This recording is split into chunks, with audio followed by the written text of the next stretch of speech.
അനുഗ്രഹിക്കപ്പെട്ട നല്ല സമയത്തിനായി ഞാൻ ദൈവത്തെ സ്തുതിക്കുന്നു, സ്തോത്രം ചെയ്യുന്നു. ദൈവവചനം ശ്രവിച്ചുകൊണ്ടിരിക്കുന്ന എല്ലാ ദൈവമക്കൾക്കും വീണ്ടും വരാമെന്നരുളി ചെയ്തവനായ കർത്താവായ യേശു ക്രിസ്തുവിൻ്റെ ധന്യനാമത്തിൽ ഞാൻ എൻ്റെ സ്നേഹവന്ദനം അറിയിക്കുന്നു. ഇന്നത്തെ അല്പസമയത്തെ ചിന്തയ്ക്കായി 1 സങ്കീർത്തനം 3 വാക്യം നമുക്ക് വായിക്കാം. അവൻ ആറ്റരികത്ത് നട്ടിരിക്കുന്നതും തക്കകാലത്ത് ഫലം കായ്ക്കുന്നതും ഇലവാടാത്തതുമായ വൃക്ഷം പോലെ ഇരിക്കും. അവൻ ചെയ്യുന്നതൊക്കെയും സാധിക്കും. അനുഗ്രഹിക്കപ്പെട്ട ഒരു വേദവാക്യമാണ് നാം കേട്ടത്. യഹോവയുടെ ന്യായപ്രമാണത്തിൽ സന്തോഷിച്ച് അവൻ്റെ ന്യായപ്രമാണത്തെ രാപ്പകൽ ധ്യാനിക്കുന്നവൻ ഭാഗ്യവാൻ എന്ന് 1 സങ്കീർത്തനം 2 വാക്യത്തിൽ രേഖപ്പെടുത്തിയിരിക്കുന്നു. ദുഷ്ടന്മാരുടെ ആലോചന പ്രകാരം നടക്കുകയോ പാപികളുടെ വഴിയിൽ നിൽക്കുകയോ പരിഹാസികളുടെ ഇരിപ്പിടത്തിൽ ഇരിക്കുകയോ ചെയ്യുന്ന ഒരാൾക്ക് യഹോവയുടെ ന്യായപ്രമാണത്തിൽ സന്തോഷിക്കുവാനോ അവൻ്റെ ന്യായപ്രമാണത്തെ രാപ്പകൽ ധ്യാനിക്കുവാനോ കഴിയുകയില്ല.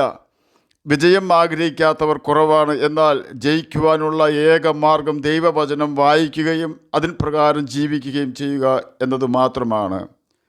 അങ്ങയുടെ ഏറ്റവും വലിയ ഇൻവെസ്റ്റ്മെൻറ്റ് ഏതാണ് എന്ന ഒരു വ്യക്തിയുടെ ചോദ്യത്തിന് ജോൺ വാനാമേക്കർ എന്ന അമേരിക്കൻ കോടീശ്വരൻ പറഞ്ഞ മറുപടി, എൻ്റെ ബാല്യത്തിൽ സൺഡേ സ്കൂൾ പഠിച്ചിരുന്നപ്പോൾ സൺഡേ സ്കൂൾ ടീച്ചറിൽ നിന്നും മേടിച്ച ഒരു ബൈബിളിൻ്റെ വിലയായി $2.75 എൻ്റെ ഏറ്റവും വലിയ ഇൻവെസ്റ്റ്മെൻ്റ് എന്നാണ്. ആ ബൈബിൾ ജോൺ വാനാമേക്കറെ ഒരു ദൈവ മനുഷ്യനാക്കി തീർത്തു. കോടീശ്വരനായി തീർന്ന ജോൺ വാനാമേക്കർ സൺഡേ സ്കൂൾ പഠിപ്പിക്കുന്നത് കണ്ട തൻ്റെ കോടീശ്വരന്മാരായ സ്നേഹിതന്മാർ ഒരിക്കൽ തന്നെ സൺഡേ സ്കൂൾ പഠിപ്പിക്കുന്നു എന്നതിനാൽ കുറച്ച് കണ്ടു. മറ്റു വല്ലവരും ഈ പണി ചെയ്യുമല്ലോ, നീ എന്തിനാണ് ഈ പണി ചെയ്യുന്നത് എന്നാണ് തൻ്റെ കോടീശ്വരന്മാരായ സ്നേഹിതന്മാർ ചോദിച്ചത്.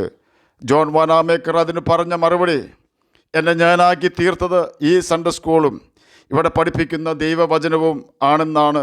താൻ യഹോവയുടെ ന്യായപ്രമാണത്തിൽ സന്തോഷിക്കുന്നവനും യഹോവയുടെ ന്യായപ്രമാണം രാപ്പകൽ ധ്യാനിക്കുന്നവനുമായിരുന്നു.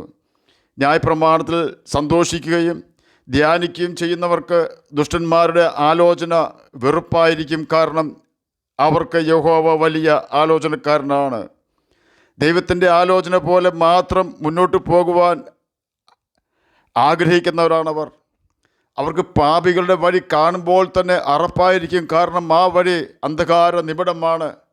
ആ വഴിയിൽ കൂടി നടക്കുന്നവരുടെ വാക്കുകളും പ്രവൃത്തികളും കേൾക്കുകയും കാണുകയും ചെയ്യുമ്പോൾ ദൈവകുഞ്ഞുങ്ങൾക്ക് വേഗം മനസ്സിലാകും.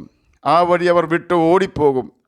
അവർക്ക് പരിഹാസികളുടെ ഇരിപ്പിടത്തിൽ ഇരിക്കുവാൻ കഴിയുകയില്ല. കാരണം അവർ ദൈവസന്നിധിയിൽ ഇരിക്കുമ്പോൾ ഉണ്ടാകുന്ന സമാധാനം അനുഭവിച്ചിട്ടുള്ളവരാണ്. ആറ്റരികത്ത് നട്ടിരിക്കുന്ന വൃക്ഷം പോലെ അവർക്ക് ജീവജലം ധാരാളം ലഭിക്കുന്നത് മൂലം വെള്ളം നിൽക്കാത്ത പൊട്ട മരവിയെ അല്ല അവർ ആശ്രയിക്കുന്നത്, പിന്നെയോ ജീവൻ്റെ ഉറവയായ ക്രിസ്തുവിനെയാണ്. ക്രിസ്തുവാണ് അവരുടെ ആശ്രയം. ആറ്റരികത്ത് നട്ടിട്ടുള്ള വൃക്ഷത്തിന് പ്രതികൂലങ്ങളുണ്ടാകും. കാറ്റ് വീശുമ്പോൾ കാട്ടിലെ വൃക്ഷങ്ങൾക്കുള്ള സംരക്ഷണം അതിനുണ്ടാവുകയില്ല. എന്നാൽ ചെറിയ തൈവൃക്ഷമായിരിക്കുമ്പോൾ തന്നെ 4 ഭാഗത്തു നിന്നും വരുന്ന കാറ്റുകൾ കൊണ്ട് അത് നിവർന്നു നിൽക്കുവാൻ പഠിച്ചിരിക്കും. അതിനെ ദൈവം പഠിപ്പിക്കും. ഓരോ കാറ്റും അതിന്മേലടിക്കുമ്പോൾ ദൈവഭയമുള്ള വ്യക്തിയാകയാൽ വളഞ്ഞു കൊടുക്കുമ്പോൾ താഴ്ന്നു കൊടുക്കുന്നതിനാൽ പ്രതികൂല കാറ്റിന് അതിനെ നശിപ്പിക്കുവാൻ കഴിയുകയില്ല. തന്നെയുമല്ല, 1 സങ്കീർത്തനം 6 വാക്യത്തിൽ NIV ഇംഗ്ലീഷ് വേർഷനിൽ പറഞ്ഞിരിക്കുന്നത് പോലെ അവൻ്റെ പാതയിൽ ദൈവം സംരക്ഷണം ഒരുക്കിയിരിക്കുന്നു. God watches over the way of righteous എന്നാണ് 1 സങ്കീർത്തനം 6 വാക്യം ഇംഗ്ലീഷ് NIV വേർഷനിൽ രേഖപ്പെടുത്തിയിരിക്കുന്നത്. എന്നെ കേൾക്കുന്ന ദൈവമകനെ, ദൈവമകളെ, യഹോവയുടെ ന്യായപ്രമാണത്തിൽ നമുക്ക് സന്തോഷിക്കാം. യഹോവയുടെ ന്യായപ്രമാണം ധ്യാനിക്കുന്നവരായി ജീവിക്കാം. കാരണം അത് നമ്മുടെ വീണ്ടെടുപ്പുകാരനായ കർത്താവിലേക്ക് നമ്മെ അടുപ്പിക്കും. നിങ്ങൾ തിരുവെഴുത്തുകളെയും ദൈവശക്തിയെയും അറിയാകിയാൽ തെറ്റിപ്പോകുന്നുവെന്ന് മത്തായി എഴുതിയ സുവിശേഷം 22 29 വാക്യത്തിലും, അവർ വചനം അനുസരിക്കാകിയാൽ ഇടറിപ്പോകുന്നുവെന്ന് 1 പത്രോസ് 2 8 വാക്യത്തിലും, അവർ എൻ്റെ നിയമത്തിൽ നിലനിന്നില്ല, ഞാൻ അവരെ ആദരിച്ചതുമില്ല എന്ന് എബ്രായർക്ക് എഴുതിയ ലേഖനം 8 9 വാക്യത്തിൻ്റെ അവസാന ഭാഗത്തും രേഖപ്പെടുത്തിയിരിക്കുന്നു. ആകയാൽ നാമും ദൈവവചനം വായിക്കുകയും അനുസരിക്കുകയും അതിൽ സന്തോഷിക്കുകയും ചെയ്തില്ലെങ്കിൽ തെറ്റിപ്പോകുവാൻ ഇടയുണ്ടെന്ന യാഥാർത്ഥ്യം നാം മറന്നു പോകരുത്. ഇതിൽ നിന്നും നാം മനസ്സിലാക്കേണ്ടുന്ന മറ്റൊരു യാഥാർത്ഥ്യം, നാം വചനം അനുസരിച്ചാൽ ദൈവം നമ്മെ ആദരിക്കും എന്നാണ്. ആകയാൽ ഈ നല്ല ദിവസം നമുക്ക് ദൈവത്തിൻ്റെ ന്യായപ്രമാണത്തിൽ സന്തോഷിച്ച് അവൻ്റെ ന്യായപ്രമാണത്തെ രാപ്പകൽ ധ്യാനിക്കാം.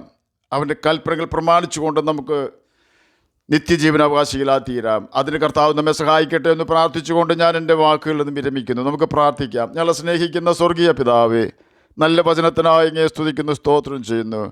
അങ്ങയുടെ കൽപ്പനകൾ പ്രമാണിച്ച് ജ്യോതിഷികളെപ്പോലെ ഈ ഭൂമിയിൽ തിളങ്ങുവാനും മരണശേഷം നിത്യജീവനാവകാശികളായി തീരുവാനും മടിയനെ കേൾക്കുന്ന അങ്ങയുടെ മക്കളെ സഹായിക്കണമേ. രോഗത്താൽ ഭാരപ്പെടുന്നവർക്ക് രോഗസൗഖ്യം കൊടുക്കണമേ. പഠിക്കുന്ന കുഞ്ഞുങ്ങൾക്ക് പഠിക്കുവാനുള്ള ബുദ്ധിയും ജ്ഞാനവും ഓർമ്മശക്തിയും കൊടുക്കണമേ. പ്രാർത്ഥന കേട്ടതിനായി സ്തോത്രം. യേശുവിൻ്റെ നാമത്തിൽ തന്നെ ആമേൻ. കർത്താവ് എല്ലാവരെയും അനുഗ്രഹിക്കട്ടെ. സ്തോത്രം.